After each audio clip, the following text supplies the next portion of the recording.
अस्सलाम वालेकुम। प्रोग्राम मेरी धरती मेरी दुनिया के साथ में आपकी होस्ट नाजिया अकरम। मौसीकी को रूह की ग़िज़ा कहा जाता है और यही वजह है कि दुनिया भर में मौसीकी को एक बहुत मुनफरिद सा मकाम हासिल है।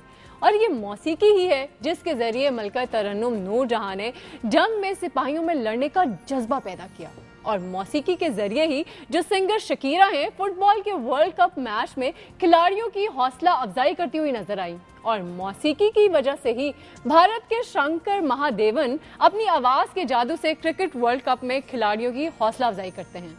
और मौसीकी से मोहब्बत ठीक है, मगर कभी कभी मौसीकी रूह की ग़िज़ा के बजाय सज़ा बन जाती है।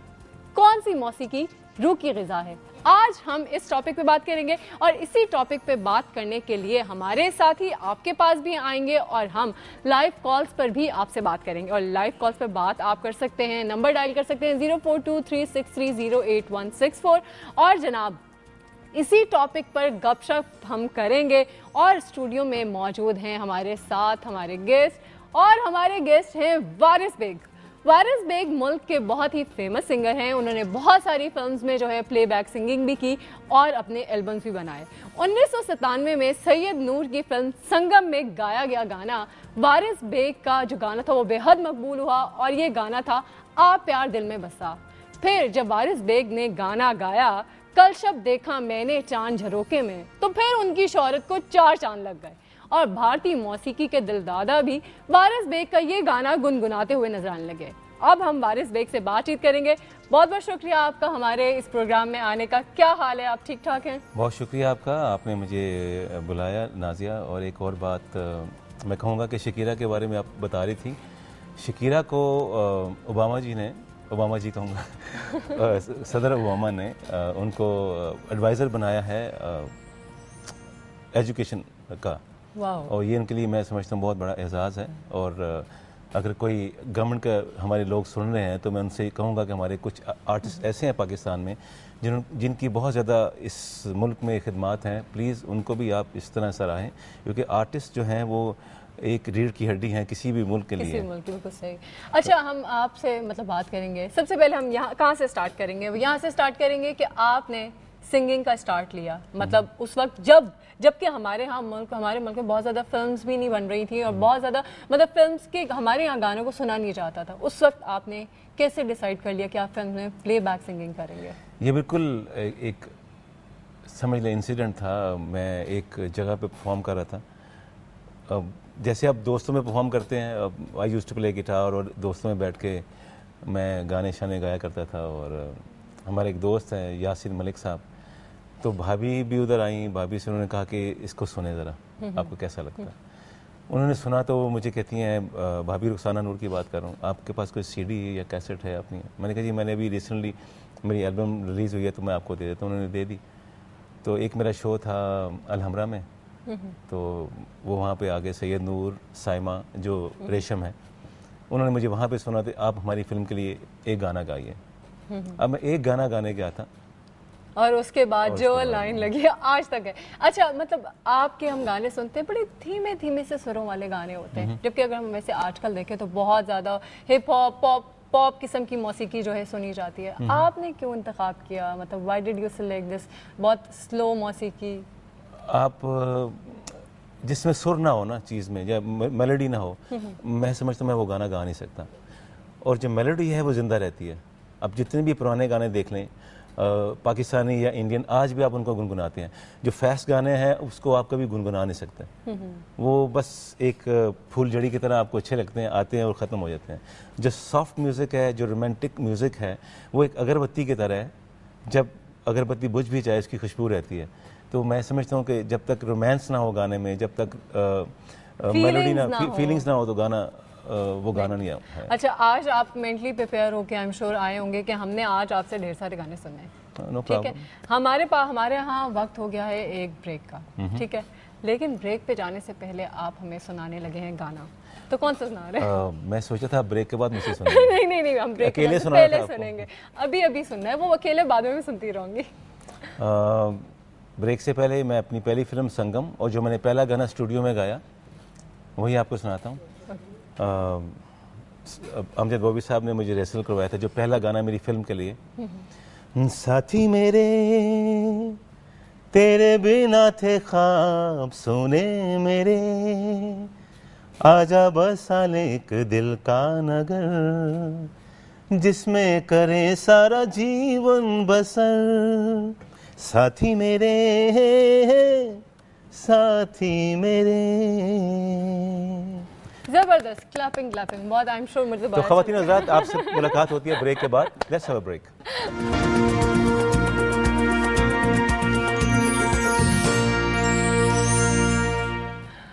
जी नाज़रीन, welcome back from the break. अब हम जो है वारिस बेग से बातें भी करते रहेंगे, बहुत मज़े मज़े की बातें हो रही हैं। आई एम श्योर आप बहुत ज़्यादा शो को एंजॉय करेंगे। लेकिन अभी हम देख लेते हैं एक रिपोर्ट। वो रिपोर्ट है मौसीकी से रिलेटेड ही। सो हम देखते हैं रिपोर्ट।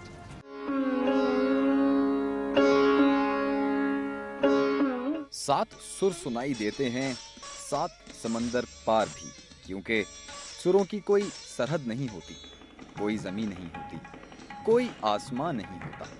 हाँ, जो सुर सागर में डूबकर सुरों में उतर जाए, सुर उसे आसमां की बुलंदियों पर पहुंचा देते हैं। और पाकिस्तान में तो सुर के कई शहंशाह अपनी अपनी सल्तनत पर राज करते रहे। शहंशाह गजल मेहदी हसन गजल सरा हुए तो कूबकू फैल गई बात शनासाई की। गई बात शनासाई की, उसने खुशबू की तरह मेरी पजीराई की। और उस्ताद गुलाम अली खां को तो चुपके चुपके रात दिन अब तक आशिकी का वो जमाना याद है। चुपके चुपके रात दिन आंसू बहाना याद है हमको, अब तक आशिकी का वो जमाना याद है। चुपके चुपके रात दिन आंसू बहाना याद है। मलका तरन्नुम नूरजहां वैसे ही तो मंजली की मिठरी तान पर कुर्बान नहीं थी। मंजली की मिठरी तान वे, मैं तो हो गई कुर्बान वे, मैं तो हो गई कुर्बान वे।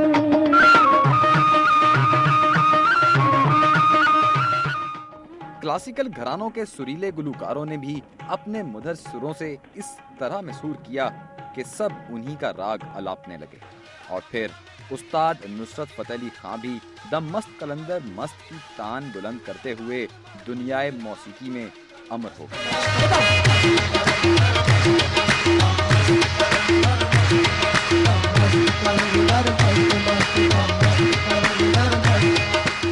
शाजिया मंजूर, वारिस बेग, ऐसी आवाजें पाकिस्तान की मौसीकी का खूबसूरत असासा हैं। तेरे बिना जिया जाए ना, कैसे कहूँ कहीं चैन आए ना। शहजाद रॉय, इब्रारुल हक, जवाद अहमद और राहत फतेह अली खां की आवाज भी मौसीकी के शायकीन के दिलों में घर कर गई। आतिफ असलम जुदा हो गए, खफा हो गए और अली जफर चन्नों की आंख में झांकते झांकते सरहद पार भी नौजवानों के दिल की धड़कन बन गए। मौसीकी रूह में उतर जाती है, गीत अमर हो जाते हैं अगर 7 सुरों से सुरीले। जी नाज़रीन, रिपोर्ट आपने देख ली है। हम बात करें मौसीकी की, तो मौसीकी रूह को सुकून देती है, लेकिन इन दिनों कुछ इस किस्म की मौसीकी भी बनाई जा रही है जो रूह को सुकून देने के बजाय जान का वबाल बन जाती है। पहले लोग मौसीकी के शहर में झूमते थे और अब क्या करते हैं, खैर ये तो पूछे ही ना। मौसीकी में इतनी बड़ी तब्दीली की क्या वजह है? हमारे साथ वारिस बेग मौजूद है, हम इनसे बात करेंगे। हम आपसे बात करते हैं। जी वारिस बेग, हमारे यहाँ अब बड़ा चेंज हो गया है मौसीकी। मतलब पहले जो है बड़े धीमे धीमे सुरों की मौसीकी सुनी जाती थी, लेकिन अब जहाँ देखें, खासतौर पे हमारे यंगस्टर्स में अगर ट्रेंड हम देखते हैं तो उनको ज़्यादा हिप हॉप किस्म की मौसीकी पसंद है, और हमारे जो बड़े बूढ़े हैं वो आज भी शायद वो पुराना म्यूज़िक, वो स्लो मौसीकी सुन लेते हैं। क्या वजह है कि मतलब अब इतनी जल्दी ट्रेंड किस चीज़? मैं समझता हूँ आप यू कांट क्लासीफाई म्यूज़िक। अब दुनिया जो है ना वो एक छोटे से डिब्बे में आ गई है। कंप्यूटर है, आपके पास एप्पल फ़ोन है, उसमें आपने गाने रखे हुए हैं, तो अब चॉइसेस बहुत ज़्यादा बढ़ गई हैं। ये नहीं कि लोग सॉफ्ट म्यूज़िक सुनना नहीं चाहते या लोग मेलोडियस गाने सुनना नहीं चाहते, हिप हॉप भी सुन रहे हैं। जैसे मैं हूँ, अब मेरे पास 10 चॉइसेस हैं। मैं बॉब मार्ले को भी सुन रहा हूँ, मैं रिकी मार्टिन को भी सुनता हूँ, मैं माइकल जैक्सन को भी सुनता हूँ। पहले वो हमारा वो सिर्फ एक रेडियो पाकिस्तान था और इसमें एक वो म्यूज़िक चलता था, ट्याऊं ट्याऊं चलता था, लोग भी सुनते रहते थे। अब आपके पास चॉइस ज़्यादा है, इसलिए आप ऐसे म्यूज़िक की तरफ आ गए जो आपको डिफरेंट। मैं समझता हूँ कि अब जो गाना जो है ना हिट करना ज़्यादा मुश्किल है। ज़्यादा मुश्किल है। पहले होता था एक पीटीवी है या एक ही चैनल है, उस पर जब एक बार कोई सिंगर आ गया तो बस वो सबने एक ही चैनल देखा। अब कंपटीशन असल में बहुत ज़्यादा, कंपटीशन इतना ज़्यादा है कि वो हर किस्म का म्यूजिक लोग सुनते हैं। अब आपको गाना बहुत अच्छा बनाना पड़ता है तो फिर वो हिट होता है। हाँ, कंपटीशन हो गया, बेसिकली क्वालिटी भी जो है हाई हो गई। अच्छा जी नाज़रीन, वारिस बेग से हमारी बातचीत हो रही है, अभी हम बातचीत को जारी रखेंगे, लेकिन यहाँ पे मैं आपको बता दूँ कि आप हमारे इस प्रोग्राम में लाइव कॉल्स भी कर सकते हैं और आप वारिस बेग से बातें भी कर सकते हैं, उनसे क्वेश्चन भी पूछ सकते हैं। और इनसे बात करने के लिए आप नंबर डायल करेंगे 042363086164। तो जी हम दोबारा से आपकी तरफ आते हैं। अच्छा वारिस बेग, मैं आप ये पूछूंगी कि आपने गाए, मतलब हमारी यहाँ की जो मूवीज़ थी उसमें आपने बहुत, जब आपने गाने गाए बहुत अच्छे गाने होते थे वो, लेकिन अगर अब हम देखें हमारी यहाँ की पाकिस्तानी फिल्में जो हैं उनकी शायरी पे बहुत ज़्यादा एतराज़ किया जाता है, ठीक है, और लाइक जो आप लोगों ने गाने गाए वो बहुत ज़्यादा पसंद किए जाते थे। तो जो अच्छे प्यारे खूबसूरत गाने आप लोगों ने गाए, हमारी इंडस्ट्री ने उस चीज़ को फॉलो क्यों नहीं किया? हमारे दौर में अच्छे प्यारे खूबसूरत लोग थे। ऐसे आई एम जस्ट किडिंग। मैं समझता हूँ कि जिस दौर में मैं आया 97 में, हमारी फिल्म इंडस्ट्री बिल्कुल ख़त्म हो चुकी थी और फिल्म इंडस्ट्री का रिवाइवल हुआ। संगम फिल्म आई, अदनान समी की फिल्म थी एक सरगम, तो बड़ी रोमांस से बड़ी फिल्में लोग देखना चाहते हैं, रोमांटिक। आप इंडिया में कोई भी बड़े से बड़ा डायरेक्टर है, उसकी फिल्म में रोमांस होगा जिसमें शाहरुख खान और वो। तो अब जब फिल्में गंडासे वाली बनेंगी या कोई ऐसी फिल्में बनेंगी उसमें रोमांस नहीं होगा, तो फिर उसमें म्यूज़िक भी वैसा होगा। लोग सिनेमा की तरफ आए, लोगों ने म्यूज़िक सुनना शुरू कर दिया, लोगों ने पाकिस्तानी जो मतलब हमारी इंडस्ट्री ने आपके तब बूम लेना शुरू कर दिया। फिल्म इंडस्ट्री के जो फिल्मों के गाने थे वो बिकने खरीदने शुरू कर दिए लोगों ने। जब संगम की एल्बम रिलीज हुई बहुत लोगों ने खरीदी। कल शब देखा, बहुत, वो भी मेरी फिल्म का गाना था, लेकिन पहले मेरी एल्बम का गाना था, बाद में फिल्म में गया। जानू सुन जरा, लोगों ने बहुत ज़्यादा ऐसे गाने मतलब लोगों को आज तक सुन रहे हैं। और जो हमारे म्यूज़िक ना हिट होने की अब वजह आपको क्यों एक नया गाना हमारी फिल्म इंडस्ट्री को नहीं मिल रहा, फिल्म इंडस्ट्री को भी नहीं मिल रहा। और मैं आपसे ये भी सवाल करूंगी कि आपने कहा कि उस वक्त हमारी फिल्म इंडस्ट्री खत्म हो गई थी, अगर उस वक्त खत्म हो गई थी तो अब आपके ख्याल में? बिल्कुल खत्म हो गई है, बिल्कुल खत्म हो गई है। लेकिन नाउमीदी नहीं करनी चाहिए, क्योंकि नाउमीदी कुफर है। मैं समझता हूँ कि जो बात मैं आपसे करने लगा हूँ कि हमारे जो गाने अब क्यों नहीं आ रहे, जैसे आपके कानों को सुनने को नहीं मिल रहे, क्योंकि हमारे जो सिंगर हैं, हमारे जो प्रोड्यूसर्स हैं, वो इंडिया में जाके रिकॉर्डिंग करते हैं, इंडिया के सिंगर से गवाते हैं, इंडिया का कंपोज़र लेते हैं, इंडिया के म्यूज़िक डायरेक्टर लेते हैं, इंडिया के साजिंदे लेते हैं। इसलिए हमारे स्टूडियो बंद हो गए हैं। हमारे जो म्यूज़िक आर्टिस्ट हैं, जो गिटारिस्ट है या रिदमिस्ट है, वो बेचारे घर बैठ गए हैं, हमारे स्टूडियो भी बंद हो गए। उसके बाद जो सिंगर है जिसने फिल्म में गाना गाना है, मैं हूँ या 10 और सिंगर हैं, जो मेरे पास तो सर्वाइवल है कि मैं बिज़नेस करता हूँ, जो जिनका पूरा ब्रेड एंड बटर ही ये है कि उसने गाना गाना फिल्म में तो उसको पैसे आने या उसने शोज़ करने आगे, उसके लिए बहुत प्रॉब्लम है। और मैं जितने भी हमारे प्रोड्यूसर, अभी एक हमारी पिछले दिनों प्रेस कॉन्फ्रेंस हुई थी कि इंडिया की फिल्मों को नो कहें आप, मैं भी उसमें गया हुआ था। उसमें इसकी वजह यह है कि जब आप एक इंडियन सिंगर से गाना गवाओगे, पाकिस्तान में अवार्ड नहीं होगा, आप अवार्ड किसको दोगे? सही, ठीक है। अब वो गाना, जैसे मैं रीमा की फिल्म रिलीज़ हुई है, उसमें मेरा अगर गाना होता तो मैं आज आपको बैठ के सुना रहा होता, मैं और किसी चैनल पे सुना रहा होता, फिर मैं कहीं शो कर रहा होता तो मैं वो गाना गा रहा होता, ठीक है। अब वो फिल्म में लोग जो फिल्म देखेंगे जाके वो गाना उसको वो सुनेंगे। जो फिल्म नहीं देखेंगे उन्होंने वो गाना सुनना भी नहीं है, ना उन तक पहुंचना है। इसीलिए हमारी फिल्में बन रही हैं, हमारा म्यूज़िक बन रहा है, लेकिन वो म्यूज़िक हिट नहीं हो रहा क्योंकि उसमें सिंगर पाकिस्तानी नहीं है। हम लाइव कॉल्स का सिलसिला जैसे आपको पता है हमारे प्रोग्राम में जारी है। अभी यहाँ हमें कोई एक कॉल आई है, हम देख लेते हैं कौन हमारे साथ लाइन पर है। हेलो जी, अस्सलाम वालेकुम। कौन बात कर रहे हैं? जी मैं फरहान हाशमी बात कर रहा हूँ लाहौर से। अच्छा फरहान, आपको पता है आज हमारे स्टूडियो में कौन है? जी वारिस बेग साहब। हाँ, आप इनसे कोई भी क्वेश्चन कर सकते हैं, आप पूछ सकते हैं उनसे क्या पूछना चाहते हैं। हमारे साथ फरहान लाइन पर हैं। जी वारिस। जी फरहान, अस्सलाम वालेकुम। वालेकुम सलाम। सर मेरा आपसे क्वेश्चन ये है कि पहले आपकी एल्बम काफी रिपीट 1-2 साल के वक्फे पे आ जाती थी, लेकिन अब काफी लेट क्यों कर दिया आपने? हालांकि आपने प्लेबैक सिंगिंग भी बहुत अच्छी की है और पॉप सिंगिंग भी। मेरी एल्बम फरहान बिल्कुल कंप्लीट पड़ी है, लेकिन जो रीसेंट सिनेरियो है मुल्क का, आप एल्बम तब रिलीज़ करते हो जब मुल्क में खुशहाली हो। अभी हमारे मुल्क में कोई ना कोई डिज़ास्टर बड़े से बड़ा आ जाता है। कभी अभी ये आ गया, अभी इतना बड़ा डिज़ास्टर है, उसके लिए मैं डिफरेंट चैनल पे जाके कोई फ़ंड रेजिंग कर रहा हूँ, क्योंकि ये मेरा ये भी एक फ़र्ज़ है कि मैं फ़ंड रेजिंग करूँ अपने मुल्क के लिए। कि अब एक आफत है हमारे मुल्क के 75 लाख लोग जो इस मुल्क के जो फैक्ट्रीज़ हैं, उनके लिए मैं थोड़ा सा काम करूँ कि ये मेरा फ़र्ज़ है कि पाकिस्तान ने मुझे नाम दिया, अगर मेरे नाम से कोई 1 करोड़ 50 लाख या 10 लाख देता है तो ये मेरा फ़र्ज़ है कि मैं वो काम भी करूँ।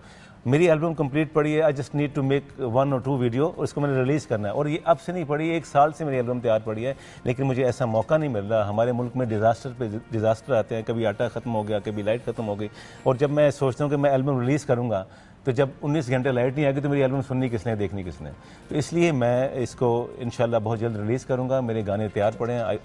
I hope you gonna love that my album इंशाल्लाह। जी सुन लिया आपने वारिस बेग की बात, आपको जवाब मिल गया और हम भी उम्मीद करते हैं कि वारिस बेग की जल्दी से जो है एल्बम रिलीज हो जाएगी और हम उनके नए और मैं विश करता हूँ कि आप भी अपने प्रोग्राम में चलाएं कि मैंने कोई ब्रेकिंग न्यूज़ हो तो मुझे बहुत खुशी होगी। बिल्कुल हम बिल्कुल अपने प्रोग्राम में बताएंगे, आपको फिर से बुलाएंगे। हम यहाँ पे एक और कॉल लेते हैं, एक और कॉलर हमारे साथ लाइन पर है, देखते हैं कौन है। हेलो अस्सलाम वालेकुम। अस्सलाम।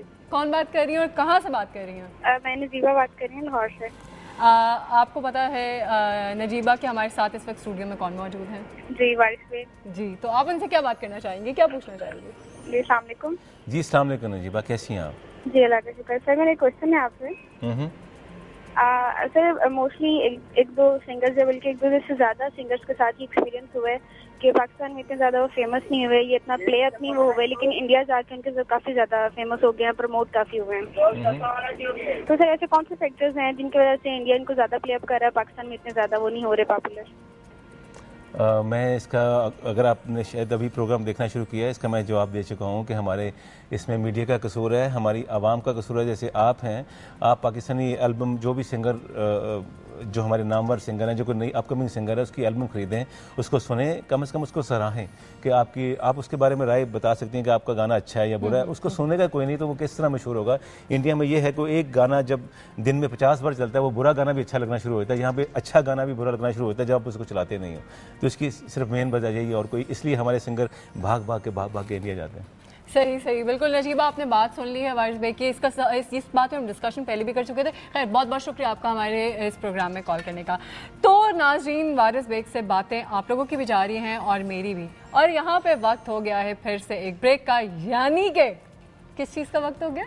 हो कल शब देखा मैंने चांद झरोके में, उसको किया सलाम ब्रेक के धोखे में।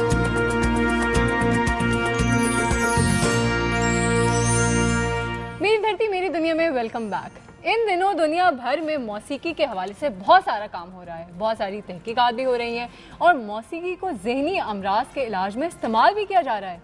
मौसीकी एज ए मेंटल थेरेपी भी इस्तेमाल की जा रही है।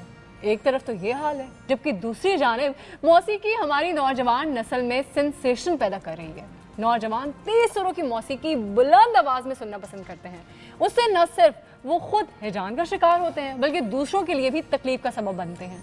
कौन सी मौसीकी रूह की ग़िज़ा है, इस बारे में इस्लामाबाद से उनके शहरियों के तासुरात हमें बताएंगे मुर्तज़ा ज़ैदी, और हम उनसे बातचीत करेंगे। लेकिन एक सेकंड, मुझे अभी पता चला है कि हमें कॉल आई है, और ये कॉल आई है जाहिद बशीर की, जो कि है senior advisor to governor Punjab, और उन्होंने मेरा जहाँ तक ख्याल है स्पेशली कॉल की है वारिस बेग के लिए। हम उनकी कॉल लेते हैं और देखते हैं वो क्या कहना चाहते हैं। हेलो जी, अस्सलाम वालेकुम।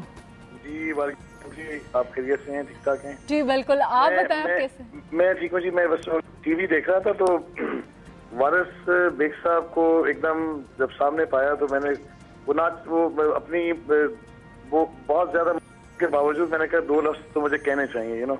जी जी बिल्कुल। That's the only reason I am calling जी। अब वारिस जो है एक, मैं ये कहूँगा कि बेहतरीन दोस्त भी हैं, बहुत मुखलिस इंसान है और वो किसी भी शख्स को इनकी दोस्ती पे फख्र होना चाहिए। और मैं I happen to be one of those fortunate ones जिनको इनकी दोस्ती पे फख्र है, यू नो। और इनके लिए बहुत सारी नेक तमन्नाएं भी हैं। इन्होंने भी एक हम जो बड़ी रिसेंटली इन्होंने पढ़ी है और वो इतनी खूबसूरत इन्होंने पढ़ी है कि मैं जब से इन्होंने मुझे सीडी दी है मैं, आप यकीन करें कि मैं सुबह दोपहर शाम जब मुझे मौका मिलता है गाड़ी चलाने का तो मैं वो उसके अलावा कोई चीज़ सुनता नहीं। वो मैं एक दिन इनको ये बोला, मैं कि यार जो आपने हम पढ़ी है अल्लाह ताला ने इसी हम के इतनी खूबसूरत हम की वजह से अल्लाह ने आपको बख्श देना है, यू नो। तो आपका बहुत शुक्रिया जैद भाई। आपने इतना ज़्यादा मेरे बारे में बोला और आपने पसंद की हम, और इंशाल्लाह मैं इसका बहुत जल्द वीडियो बना रहा हूँ। मैं इनको बताना नहीं चाह रहा था लेकिन आपने बता दिया। नहीं, ये बताना चाहिए क्योंकि ये, और जिस दिन ये वीडियो आपका चलेगा वारिस, तो मैं आपको ये बताऊं कि इंशाल्लाह ये मुल्क भी आपके लिए इसी तरह बोलेगा जैसे मैं आज बोल रहा हूँ, ठीक है ना? I love you, thank you. ये कोई मैं I am not trying to butter you, लेकिन मैं आपको अपने मेरे जो लफ्ज मैं बोल रहा हूँ वो मेरे दिल की अक्कासी है, वो, यू नो। ये मेरे दिल से निकल रहे हैं और बिल्कुल मैं वो बमिला इंसान किसी के लिए कुछ बोल सकता है ना। एक तो खुदा की तारीफ होती है, फिर अल्लाह ताला ने इंसानों को भी वो एक अपना नाइब बना के दुनिया पे उतारा होता है ना। तो जब आप किसी के लिए आपके दिल से कुछ बात निकल रही हो तो ये खुदा ताला की तरफ से होती है। आपका बहुत शुक्रिया। आई नो कि आप फ्लैटर कभी नहीं करते और आप बड़े सख्त हैं हर बात के मामले में, बहुत ज्यादा स्ट्रेट फॉरवर्ड है। मेरी खामी है मेरी जिंदगी की, बस शायद इसको खामी आप कह लो, दुनिया के लिए होगी, लेकिन अल्लाह रब्बुल आलमीन के हाँ मुनाफिक जो है ना उसकी कोई कदर कीमत नहीं है। तो मुझे फख्र है अपनी जात पे कि मैं मुनाफिक नहीं हूँ। मैं इस प्लेटफॉर्म पे आज दुनिया को ये बता देना चाहता हूँ कि वो मेरे मतलब जो भी मीडिया पे आता रहा हो, लेकिन मैं मुनाफिक नहीं हूँ, मैं करप्ट नहीं हूँ, और मैं चैलेंज करता हूँ कोई आज आके प्रूव करे कि मैंने अपनी जिंदगी में कोई एक % भी वो गलत, यू नो। और वो बाकी ठीक है, जिंदगी ये हमारे तो क्योंकि अब मुनाफिक में हम लोग रह रहे हैं ना, ये दुनिया ही मुनाफिकों की जन्नत है जिसका हम हिस्सा है, जिसकी अल्लाह ताला ने कुरान पाक में भी वारिस, मैं आपको बताऊं कि उसमें अल्लाह पाक ने इस दुनिया की तारीफ नहीं की। अल्लाह ने कहा ये दुनिया जो है धोखा और फरेब की जगह है, ठीक है। तो बस अल्लाह से दुआ ये करें कि अल्लाह पाक हम सबको इस्तकामत नसीब करे और हम सबको एक अच्छा इंसान बनने की तौफीक दे। और हम जब किसी के लिए गला खोदते हैं उससे पहले हम ये सोचें कि गला हमारे लिए कब्र भी बन सकता है, यू नो। आमीन। बहुत शुक्रिया जाहिद भाई, आपने बहुत कीमती टाइम में से आपने कॉल की और कॉल करने का।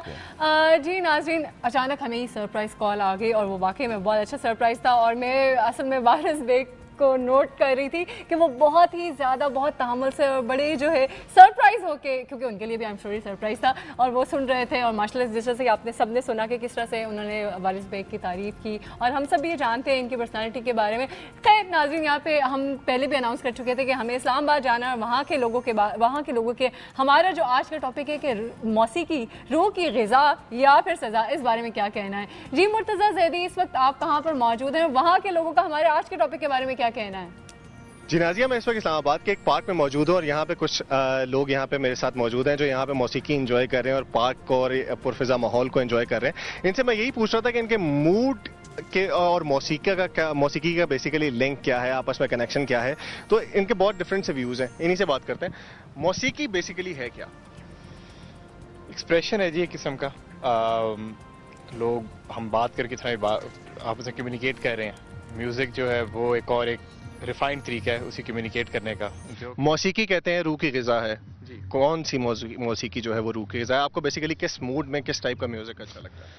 मौसीकी आई थिंक अगर मौसीकी के म्यार के लिहाज से अच्छी हो तो जो भी कोई मौसीकी हो, यहाँ की आपकी ईस्टर्न हो आपकी वेस्टर्न हो, मतलब शोर ना हो, तो हर मौसीकी जो है वो कुछ ऑब्वियसली कुछ स्लो टेम्पो के होते हैं म्यूजिक, आपको ज़रा आपका मूड तरह कुछ लोग जो है हार्ड रॉक को लाइक करते हैं, कुछ आप कह रहे हैं क्लासिकल टाइप और ये वो मतलब उसमें भी वही है कि बेसिक्स तो सेम ही रहते हैं आपका, मतलब हर जगह सुर ताल हर चीज़ उसी तरह ही है।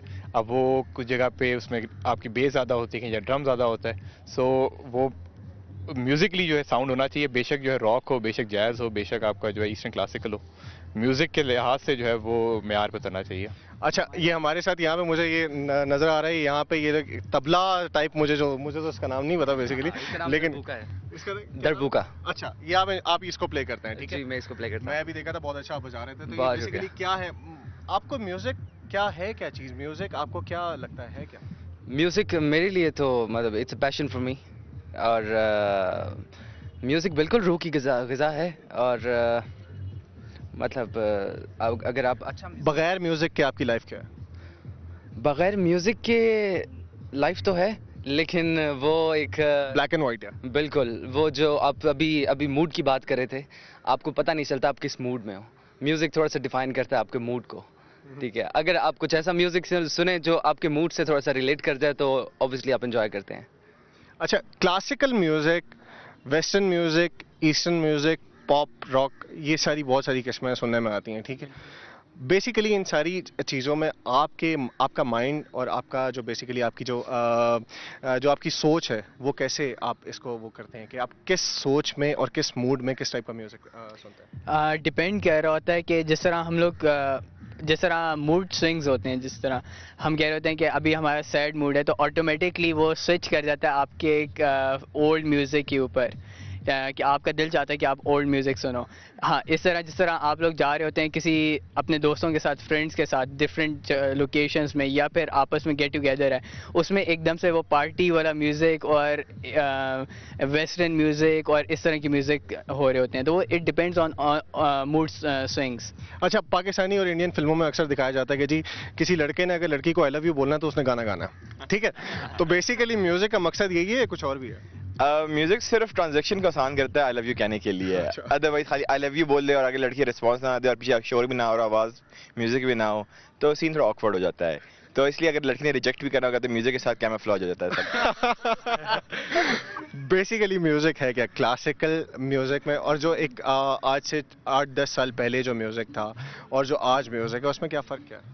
एक्चुअली आई थिंक जिस तरह भी टाइम चेंजेस पैटर्न में देख रहे हैं, हमारा कल्चर भी आहिस्ता आहिस्ता ग्रोथ में है, everything is going on a good way. इसी तरह हमारी जो म्यूज़िक है उसमें भी ज़ाहिर सी बात है उसका इफेक्ट आया और इम्पैक्ट क्रिएट हुआ है। लेकिन अगर मैं माजी के झरोकों में जाऊं तो मुझे म्यूज़िक ये लगता है कि जब ख्वाजा मोइनुद्दीन चिश्ती अजमेरी का जो ज़माना था, तो उसमें जब उन्होंने देखा कि हमारे इंडो पाक सब कॉन्टिनेंट जब यहाँ पे वो आए तबलीग के लिए, जब उनको पता था कि यहाँ पे पाकिस्तान में और इंडिया में हर बंदे को उससे शगफ है, हमारी रूह के अंदर है वो म्यूज़िक जो है, तो उन्होंने उसको अलाइन किया, कन्वर्ज किया, उसको तबलीग के लिए और इस्लाम की इशाअत के लिए इस्तेमाल किया। तो सूफी म्यूज़िक की आप बात सूफी म्यूज़िक की बात कर रहा हूँ बेसिकली, और ये मुझे टच भी बहुत ज़्यादा करता है और मैं I think it's one of the best. अच्छा, कव्वाली को समझा जाता है सूफी म्यूज़िक है, ठीक है। वो या आपको वेस्ट में वो इतनी नहीं मिलती जितना आपको यहाँ पे मिलती, ठीक है। लेकिन वेस्ट उसको उससे भी ज़्यादा एंजॉय करता है। फॉर एग्जांपल हमारे पास नुसरत फ़तेह अली खान साहब की हमारे पास मिसाल हमारे सामने है, राहत फ़तेह अली खान साहब। क्योंकि qawwali is you can say जिस तरह वेस्ट में मेटल है उस तरह हमारी कव्वाली है। कव्वाली इज़ मोर एक्सप्रेसिव, जिसमें मतलब कुछ थोड़ा सा ज़्यादा खुल के बयान की जाती है एक चीज़, और मेटल और कव्वाली में बहुत स्ट्रेट बात की जाती है। जिस तरह same in case of metal और हार्ड रॉक, तो वो भी थोड़ा सा लाउड होता है और उसमें भी थोड़ा सा मतलब जोर लगा के म्यूज़िक किया जाता है, तो इस वजह से। फॉर एग्जांपल अगर मैं आपसे कहूँ कि म्यूज़िक आज से एकदम बिल्कुल आपकी लाइफ से आउट हो गया, क्या लाइफ हो गया? ऑब्वियसली चेंज आएगा, मतलब गुड और bad? Bad for me. Nazia, आपने देखा यहाँ पे बहुत सारे लोग म्यूज़िक के बारे में किन तासुरात का इज़हार कर रहे हैं, और इनके लिए, ना सिर्फ इनके लिए बल्कि अक्सर लोगों के लिए, बहुत सारे लोगों के लिए म्यूज़िक इस वक्त उतना ही ज़रूरी है जितना मोबाइल फ़ोन्स या कंप्यूटर्स या और उनकी ज़िंदगी की चीज़ें। जी नादिया, कौन सी मौसीकी रूह की ग़िज़ा, इस बारे में अवाम के तासुरात हम तक पहुंचा रहे थे मुर्तज़ा ज़ैदी, आपका बहुत बहुत शुक्रिया। तो नाज़रीन, वारिस बेग से बातें आप लोगों की भी जारी हैं और मेरी भी, और यहाँ पे वक्त हो गया है फिर से एक ब्रेक।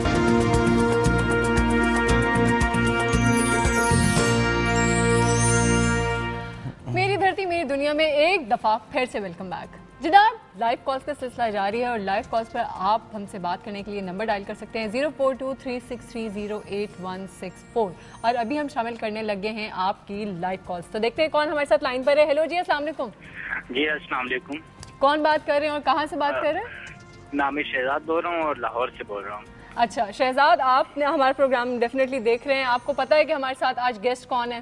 जी बिल्कुल, वारिस बेग साहब। आप तो हम भूल नहीं सकते। जी अस्सलाम वालेकुम शहजाद। क्या हाल है? ठीक है सर। जब हम कॉलेज लाइफ में होते थे तो आपकी मूवी जिसमें आपके गाने बड़े हिट हुए थे, संगम मूवी। जी मैं भी कॉलेज में था। हाँ, आप प्यार दिल में जगा। हाँ जी, बिल्कुल। और मुझे बड़ी इच्छा याद है कि वो सिनेमा बंद रुकवा के ना दोबारा गाना सुना चाहिए। बिल्कुल ऐसे ही है जी। बहुत अच्छा गाना था। तो अभी क्या वजह है कि अभी हमारे मुल्क में जो है बुरहान आ गया है, फिल्में अच्छी नहीं बन रही और जो सिंगर हैं हमारे दूसरे मुल्कों में जा रहे हैं। शहजाद, आप हमारे मुल्क में सिर्फ म्यूज़िक पे बुरान नहीं है, हमारे मुल्क में हर चीज़ पे बुरान आ गया। तो वो जो जब एक चीज़ ख़त्म होती है तो सब पे इफेक्ट करती है। तो मैं हमेशा दुआ करता हूँ, मैं कभी भी वो नाउमीदी वाला मैं बंदा नहीं हूँ, क्योंकि वो नाउमीदी मैंने पहले भी बताया कुफर है।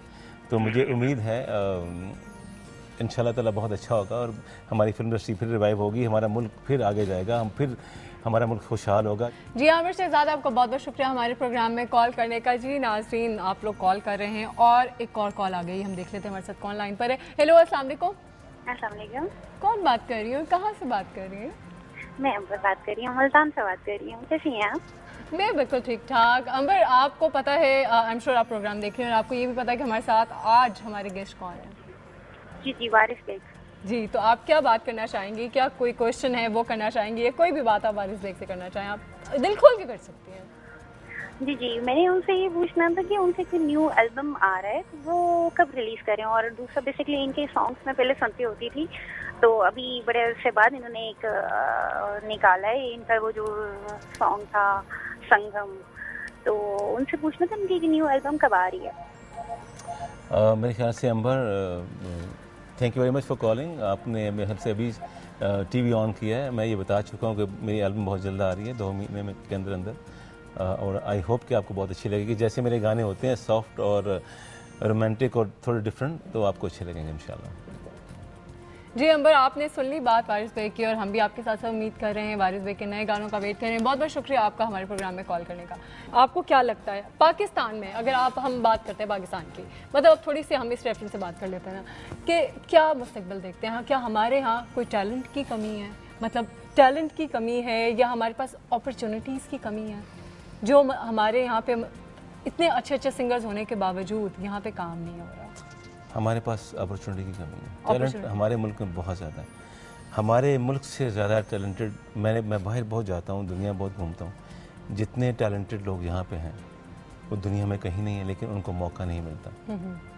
जब किसी को यहाँ मौका मिलता है, आप देखें वो राहत फ़तेह अली भी बनते हैं, वो नुसरत फ़तेह अली भी बनते हैं, वो बहुत बड़े बड़े नाम निकलते हैं। अच्छा, आपका एक मैसेज, लास्ट मैसेज आप देना चाहेंगे मौसीकी के हवाले से, मतलब सिंगिंग के रेफरेंस से, नई जनरेशन को, नए लोगों को या कि अपने व्यूअर्स को क्या देना चाहेंगे? नए सिंगर को तो यही कहूँगा जी कि सबसे पहले अपनी एजुकेशन कंप्लीट करें, इसको साथ साथ रखें जो मौसीकी आप, क्योंकि मैं समझता हूँ एजुकेशन के बगैर कुछ नहीं है। अगर आप सिर्फ इस पे ही रहेंगे कि म्यूज़िक मैंने करना है, तो फिर वो बाद में बड़ी प्रॉब्लम्स होती हैं इसकी। तो क्योंकि आपका कोई बिज़नेस होना चाहिए पहले, या कोई ऐसी चीज़ होनी चाहिए, आप इतने पढ़े लिखे हों कि आप म्यूज़िक में हिट हो गए तो बहुत अच्छी बात है, ना हुए तो आपके पास एक सेकंड ऑप्शन होनी चाहिए। सिर्फ म्यूज़िक के ऊपर आपने नहीं रहना है। बच्चे क्या करते हैं, मैंने बहुत से ऐसे लड़के देखे हैं, मेरे पास भी आए, मेरे दोस्तों के बेटे हैं, बहुत बड़े बड़े ओहदों पे हैं उनके वालिदैन, आई वॉन्ट नेम देम, लेकिन उन्होंने क्या कि कोई डॉक्टर बन रहा था, कोई इंजीनियर बन रहा था, वो म्यूज़िक में आके ना वो पढ़ाई कर सके, ना वो म्यूज़िक में अपना मतलब ना वो यहाँ के रहे ना वो वहाँ के रहे। तो ये मेरी जितने भी बच्चे हैं, मैं एडवाइस नहीं करूँगा, रिक्वेस्ट करूँगा उनको कि अपने सबसे पहले अपनी तालीम और अपना बिजनेस पे साथ साथ देखें, म्यूज़िक को एक रखें, क्योंकि जो आपके अंदर चीज़ है, जैसे मैं एक सिंगर हूँ, मैं इसके बगैर मार नहीं सकता, उसको ख़त्म नहीं कर सकता। अगर आपको चांस मिल जाए तो गो हैड। अगर नहीं मिलता तो फिर आपको ये नहीं होता यार मैं अब ना इधर कर रहा हूँ ना उधर का, बहुत ज़्यादा कॉम्प्लिकेशन होगी आपको। और दूसरा ये है कि मैं हमेशा कहता हूँ जी सबसे पहले पाकिस्तान, हम पाकिस्तानी हैं और हमें पाकिस्तान से मोहब्बत करनी है, हमने इस मुल्क को बचाना है, हमने इस मुल्क को आगे लेके जाना है। और जो मैं फिर बात कर रहा हूँ कुफर है, अगर आप ये सोचते हैं कि हमारे मुल्क में अब कुछ नहीं होने वाला, हम इस मुल्क को छोड़ के चले जाएँ, कोई चाहे फ़ौजी है, चाहे वो सिंगर है, चाहे कोई क्लर्क है, चाहे कोई डॉक्टर है, इंजीनियर है, आप हैं, मैं हूँ, हमने यहीं रहना है, हमने यहीं जीना है, हमने यहीं मरना है। हमने ये होप हमेशा जो है वो हमारे दिल में जब तक हम ये सोचेंगे हमने यहाँ हमारा जीना मरना यहाँ है, तो हम हमारे अंदर होप जिंदा रहेगी। अगर हमने ये सोचना है कि हमने यहाँ से पैसा कमा के बाहर चले जाना है, तो फिर हमारे मुल्क का अल्लाह हाफ़िज़। जी नाज़रीन, हमने बातें की बहुत सारी, आपने भी की वारिस बेग से, बड़ी मज़े मज़े की बातें रहीं, बड़े मज़े मज़े के गाने सुने, और हम हर ब्रेक पे थोड़ा थोड़ा सा गाना वारिस बेग से सुन रहे थे। लेकिन चूँकि अब हमारा प्रोग्राम ख़त्म होने वाला है, तो हम वारिस बेग से अच्छा खासा एक लंबा सा करके गाना सुनेंगे, और यहाँ पे हम एंड करते हैं कि इस प्रोग्राम के लिए आज के लिए इतना ही। फिर हाजिर होंगे नई बातों के साथ, नए टॉपिक के साथ। तब तक के लिए अल्लाह हाफिज़। सो गाना सुनते हैं वारिस बेग से। तेरी जुल्फ दा कुंडल खंजर जेड़ा चुभया दिल दे अंदर, तेरी जुल्फ दा कुंडल खंजर जेड़ा चुभया दिल दे अंदर, गया चीर चीर होई पीड़ पीड़ जदों वेखी सूरत सुंदर, जुल्फ दा कुंडल खंजर जेड़ा चुभया दिल दे अंदर। दूर दूर बड़ी दूर दूर रहंदा बदला दे ओले, बन ताल ताल मेरे नाल नाल चन रहंदा दिल दे कोले, चन रहंदा दिल दे कोले, असी पार पार एक वार वार लंघ जांगे इश्क समंदर, जुल्फ दा कुंडल खंजर जेड़ा चुभया दिल दे अंदर।